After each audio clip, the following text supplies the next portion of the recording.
passer de l'énoncé à la ligne numéro 1, l'élève a effectué le calcul -2 plus -3, donc il a remplacé -2 plus -3 par -5. Donc cette technique n'est pas possible. Dans le cours, nous avons vu deux méthodes. Soit on effectue en fait les calculs de la gauche vers la droite, donc -4 plus +1, soit on regroupe les positifs d'un côté et les négatifs de l'autre. Ici, il faudrait simplifier l'écriture avant d'effectuer ces regroupements. La méthode de l'élève ne permet pas d'obtenir le bon résultat. Il y a donc un problème sur la ligne numéro 1. C'était la réponse A qui était attendue. Et si on regarde donc le bon résultat, c'est -4 et non pas 2 qui était proposé.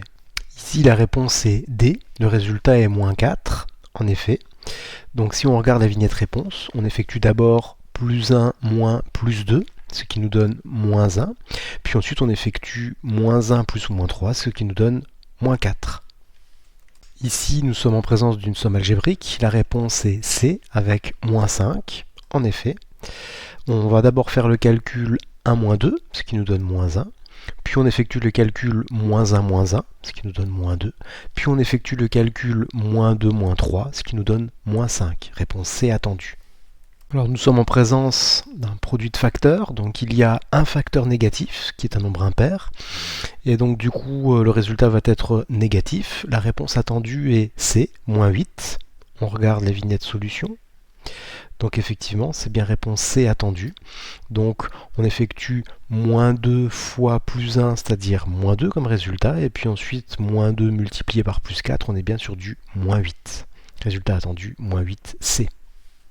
Alors ce calcul est composé d'une addition et d'une multiplication. Donc il n'y a aucune parenthèse prioritaire.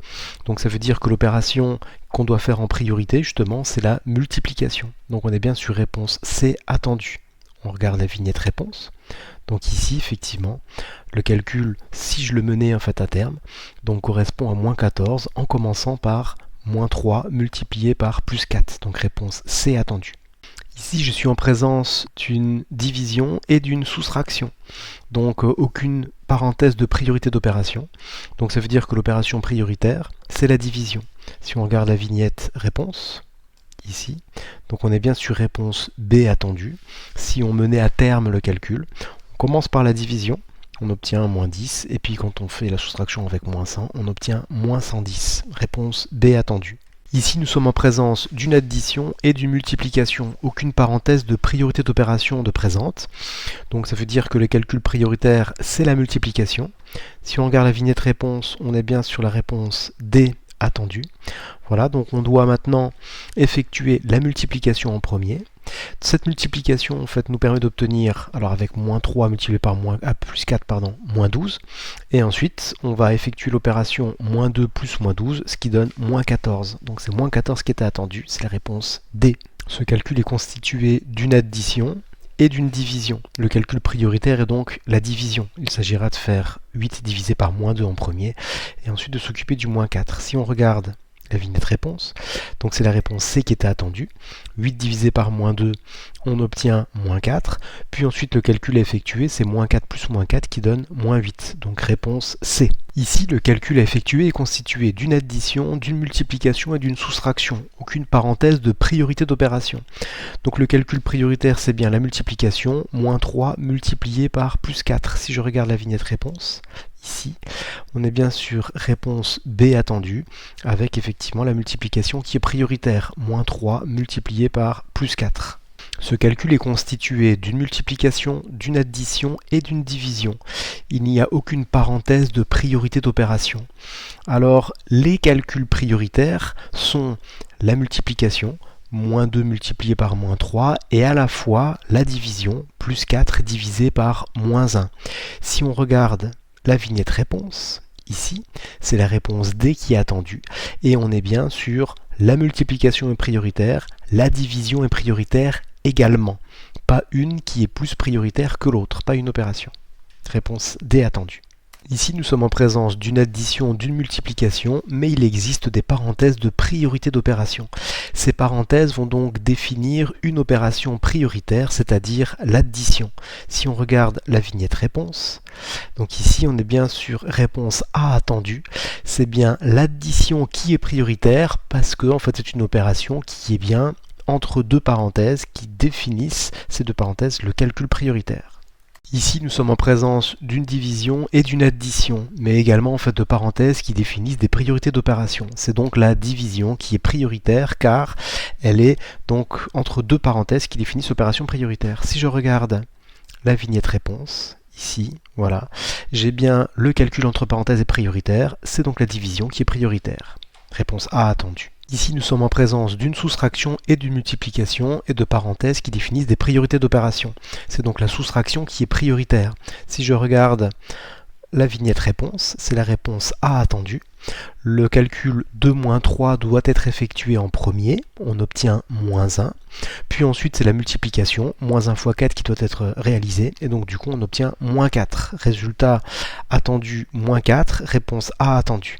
Ce calcul est constitué d'une division et d'une addition, et de parenthèses de priorité d'opération. C'est donc le calcul dans les parenthèses qui sera prioritaire, c'est donc l'addition qui sera prioritaire. Si je regarde la vignette réponse, ici on voit bien que le calcul +3 plus 1 en fait, doit être effectué en premier car dans les parenthèses de priorité d'opération, on obtient 4. C'est donc maintenant en fait la division, -12 divisé par 4 qui doit être réalisée, on obtient -3. Réponse D attendue. Cette opération est constituée d'une addition, d'une multiplication et d'une soustraction, et on repère également en fait des parenthèses de priorité d'opération. C'est donc le calcul dans les parenthèses de priorité d'opération qui doit être effectué, c'est la soustraction qui doit être effectuée. Alors je regarde dans la vignette réponse, enfin sur la vignette réponse, ici c'est la réponse C qui était attendue. On est bien sûr, il faut faire d'abord +4 -1, puis ensuite les calculs peuvent être continués. Réponse C attendue.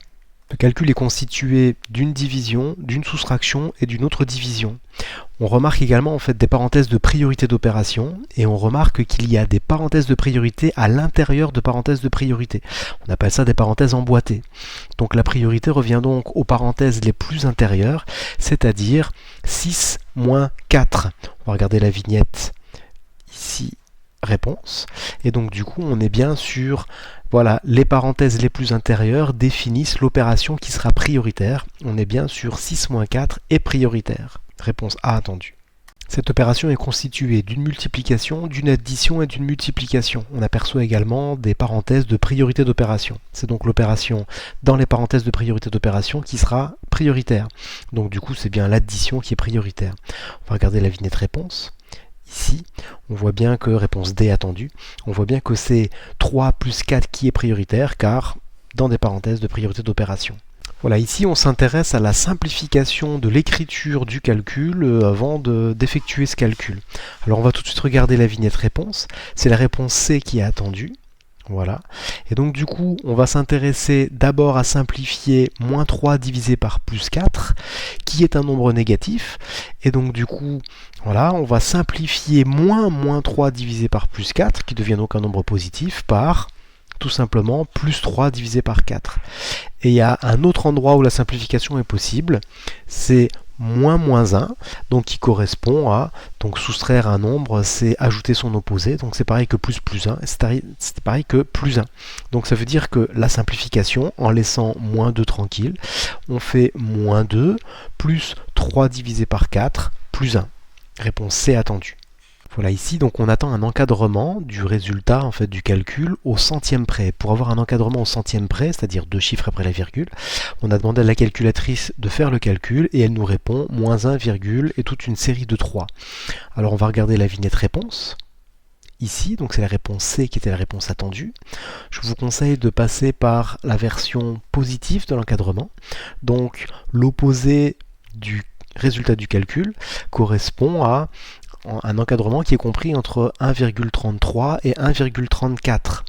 On permute, on passe maintenant au négatif. Ce qui était dans l'encadrement à droite devient à gauche avec un moins devant, et ce qui était à gauche dans l'encadrement, et bien du coup devient à droite avec un moins devant.